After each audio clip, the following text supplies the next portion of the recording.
बिस्मिल्लाहिर्रहमानिर्रहीम, अस्सलामुअलैकुम। आपको खुशामदीद कहते हैं बोल न्यूज़ हेडक्वार्टर्स में। मैं हूं आपके साथ सलमान मिर्जा। मैं हूं शाइस्ता शहजाद और मैं हूं आमना अकरम। हेडलाइंस आपने जानी, बुलेटिन में बात होगी। खबरों को बुलेटिन में हम शामिल करेंगे, लेकिन सबसे पहले खबर देंगे ग्रीन लाइन मंसूबे के हवाले से, जिसकी 10 रोज में आजमाइशी सर्विस शुरू होगी और 25 दिसंबर को वजीर आजम इफ्तिताह करेंगे।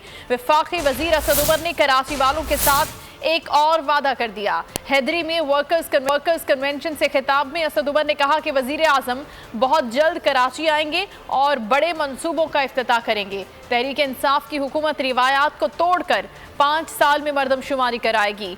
आइन के तहत सिंध की अवाम को बाइख्तियार किया जाना चाहिए। कराची में मौजूद शहरी हुकूमत का निज़ाम मुस्तरद करते हैं। असद उमर ने 10 रोज में ग्रीन लाइन मंसूबे के आजमाइशी आगाज का ऐलान को कर दिया, लेकिन मंसूबे के कई स्टेशन ताहाल नामुकम्मल है। रूट के कई मकामात पर जंगले तक ताहाल नहीं लगाए गए। बस स्टेशन पर टिकट के लिए फाइबर ऑप्टिक ताहाल नहीं लग सकी और ना ही स्टाफ भर्ती किया गया है। इस सूरत हाल में वफाकी हुकूमत कराची को दी जाने वाली एक और तारीख पर वादा कैसे पूरा करेगी? जानते हैं बोल न्यूज़ के नुमाइंदे इरशाद संजरानी से। इरशाद, बताएगा ट्रैक की क्या सूरत हाल है और क्या 10 रोज में आजमाइशी आगाज हो सकता है? और तारीख पर तारीख कराची के शहरी हुकूमत की नई तारीख पर फट करे। कहा कि 3 साल से ग्रीन लाइन नहीं चली, 10 दिन में कैसे चलेगी? इतने कम अरसे में ग्रीन लाइन मंसूबा चलना नामुमकिन है। अवाम को बेवकूफ बनाया जा रहा है। बड़ी अच्छी बात है, बहुत दफ़ा सुन चुके हैं। अगर हो जाए तो बहुत अच्छी बात है, लेकिन उम्मीद तो कम ही है। इतने साल से तो हम भी देख रहे हैं, माशाल्लाह बने हुए इतना टाइम हो गया, कोई अभी तक ऑनलाइन तो हो ही नहीं है। ये 10 दिन में बोल रहे हैं, 10 दिन में भी क्या कर लेंगे ये? अब जब शुरू होगा, जब आवाम पैसेंजर उसमें सफ़र करेंगे, नज़र आएगा तो फिर पता चलेगा कि काम हुआ है। उम्मीद कुछ कह नहीं सकते भी कि 10 दिन में स्टार्ट भी होता है कि नहीं स्टार्ट होता। कराची के हक में पहला कुशाइन तो ज़रूर है, लेकिन ये गुज़िश्ता 3 साल से सुनते हुए आ रहे हैं कि आजकल ये डू मोर जो ना बहुत हो गया है। अदालती हुक्म के बाद छुट्टी वाले दिन भी नस्ला टावर को मिसमार करने का मिशन जारी रहा। कमिश्नर कराची की जानिब से नस्ला टावर के गिरदो नवाब में दफा 144 का नफाज कर दिया गया। खालिद मकबूल सिद्दीकी कहते हैं एमक्यूएम ने बुरे हालात पैदा नहीं किए, बुरे हालात ने एमक्यूएम को पैदा किया। जब अजला बढ़ सकते हैं तो सूबे क्यों नहीं? सूबा बनाने का हक आइन देता है। हैदराबाद में खिताब करते हुए खालिद मकबूल सिद्दीकी ने कहा, पाकिस्तान की ज़मीन पर मुहाजिरों का हक है। भारत से आने वाले अपनी ज़बान ना लाते तो पाकिस्तान गूंगा होता। पाकिस्तान की मईशत हिजरत करने वालों ने ही खड़ी की। जितना टैक्स पूरा लाहौर देता है, कराची की लियाकत मार्केट से उतना वसूल कर लिया जाता है। खबरों के सिलसिले को आगे बढ़ाएंगे। आपको बताएं कि लाहौर में स्मोक का राज बरकरार है। शहर का एयर क्वालिटी इंडेक्स खतरनाक हद तक पहुंच गया। शहर की मौजूदा सूरत हाल बता रहे हैं बोल न्यूज़ के नुमाइंदे मोइन जुबैर। मोइन, बताइएगा इस हवाले से मज़ीद।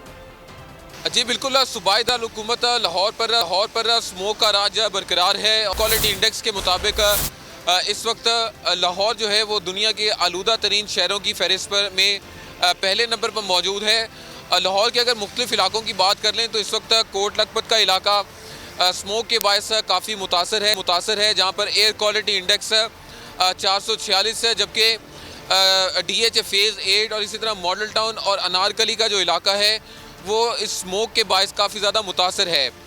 गुज़िश्ता रोज़ा लाहौर में शहरियों की जानिब से साइकिल कल्चर को फ़रोग़ देने के लिए साइकिल रैली का इनकाद किया गया, ताकि जो स्मोक की मौजूदा लहर इस वक्त लाहौर शहर में मौजूद है उसे किसी तौर कम किया जा सके और लोगों को इनकरेज किया जा सके कि गाड़ियाँ और इसी तरह जो दूसरे वहीकल्स उनके हैं वो इस्तेमाल कम से कम। जबकि महकमा मौसमियात का ये कहना है कि लाहौर में आइंदा 1 हफ्ते तक बारिश का कोई इम्कान नहीं, और जब तक लाहौर में बारिश नहीं होती लाहौर में जो फ़िज़ा आलूदा है वो यूं ही बरकरार रहेगी। जी, फैसलाबाद पाकिस्तान का आलूदा तरीन शहर बन गया है। एयर इंडेक्स 405 पार्टिकल्स तक पहुंच गया है। तहसील डचकोट में भी हर तरफ स्मोक के डेरे हैं। मामूलात ज़िंदगी शदीद मुतासिर हो रहे हैं। राना बिलाल आपको मज़ीद बताएंगे। बिल्कुल मुल्क के दीगर शहरों की तरह डचकोट जो है ये इस गहरी धुंध की लपेट में है। दिन भर जो है स्मोक छाई रहती है और शाम होते ही फोग जो है वो बढ़ जाती है। इस हवाले से शहरी जो हैं अजियत का शिकार हैं और बेशतर शहरी आँख कान और नाक के अमराज में मुब्तला हो रहे हैं। इस हवाले से ट्रैफिक पुलिस की जानिब से भी हदायत जारी की गई हैं कि शहरी जो हैं गैर ज़रूरी सफ़र से गुरेज़ करें और अपनी गाड़ियों पर फॉग लाइट का इस्तेमाल यकीनी बनाएं। और इस हवाले से अगर महकमा मौसमियात की बात की जाए तो महकमा मौसमियात ने स्मोक और फॉग छटने का यही इम्कान ज़ाहिर किया है कि बारिशें हों, ताहम इस हवाले से अभी कई रोज़ तक बारिश ना होने का इम्कान ज़ाहिर किया जा रहा है। इस हवाले से अगर महकमा माहौलियात की भी बात की जाए तो महकमा माहौलियात की जानिब से स्मोक बढ़ने की जो रीज़न है, जो बट्टा खींचते हैं, जिनकी चिमनियों से दिन भर जो है जहरीला धुआं खारिज होता रहता है, तो जो स्मोक में इजाफे का बड़ा बायस है, उनके खिलाफ कोई कार्रवाई नहीं की जा रही। इसके अलावा जो किसान जो हैं अपनी फसलों को बाकियात को जला रहे हैं, जिसकी वजह से दिन भर धुएँ के बादल जो हैं वो छाए रहते हैं। इस हवाले से अभी तक मज़ीद कोई महकमा माहौलियात की जानिब से कोई कार्रवाई सामने नहीं है। और अब हम बात करते हैं महंगाई के हवाले से। शहरी महंगाई के नए तूफान के लिए तैयार हो जाएं। हुकूमत ने IMF से किए गए वादों पर अमल दरामद शुरू कर दिया। 350 अरब रुपए की टैक्स इस्तिस्ना खत्म करने के लिए तरमीमी बिल तैयार कर लिया। ऑपोजिशन लीडर शहबाज शरीफ कहते हैं गवर्नेंस का बहरान तेजी से रियासती बहरान की जानिब बढ़ रहा है।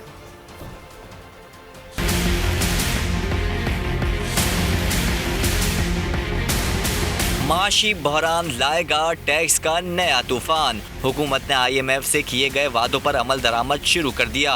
350 अरब का टैक्स इस्तिस्ना खत्म करने के लिए तरमीमी बिल 2021 तैयार कर लिया।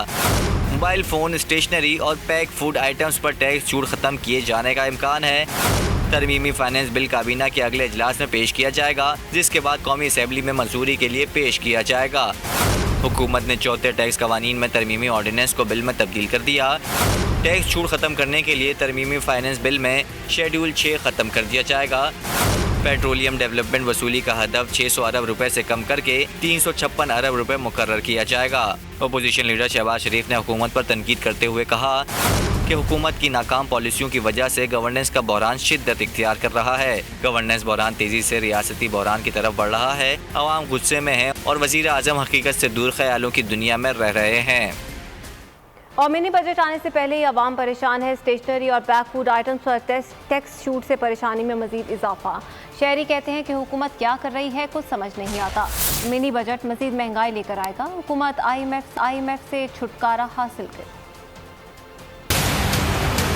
ये बजट जो है ये ज़ाती अपने मवाद के लिए जो कुछ कर रहा है ड्रामा वाला। कोई बजट तो कोई फ़ायदा नहीं है, महंगाई इस कदर की कर दी है। हमें नहीं लगता है कि जो नहीं करेगा ये अपने मफाद के लिए इस्तेमाल करेगा। सर जी ये जो कुछ भी लेके आए ना ये कुछ भी नहीं कर सकते, ये ज़ीरो है। तो महंगाई तो आसमान पे छू गई है ना। इनका कोई भी एक पॉइंट ऑफ व्यू हमें नज़र नहीं आ रहा कि ये किस तरफ जा रही है हुकूमत। बजट के हवाले से तो मैं यही कहूँगा कि सस्ता बजट आना चाहिए। ये सरकार पहले अवाम को कौन सा रिलीफ दे चुकी है 3 साल। हम कहते हैं सर जो है ना महंगाई को कंट्रोल करें और हम कुछ नहीं चाहते। मिनी बजट लाएं या जो मर्जी लाएं, लेकिन आवाम को रात को सुकून से सोने दें, क्योंकि वो सुकून की नींद नहीं सो सकते। अवाम के लिए सोचना चाहिए हुकूमत को, रिलीफ दे अवाम को हुकूमत। इन्होंने बेड़ा गर्क कर दिया, तबाही के दहाने पे ले आए हैं ये मुल्क को, और गरीब आदमी को दवाई खाने के लिए उनके पास पैसे नहीं है। महंगाई जो है वो कहाँ पे चले गई है, आसमान को छू रही है। अब बजट पे बजट फलाना हो गया।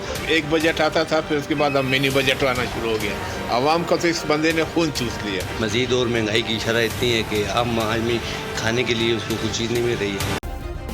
सब्सक्राइब करें और बेल दबाएं ताकि कोई खबर रह न जाए।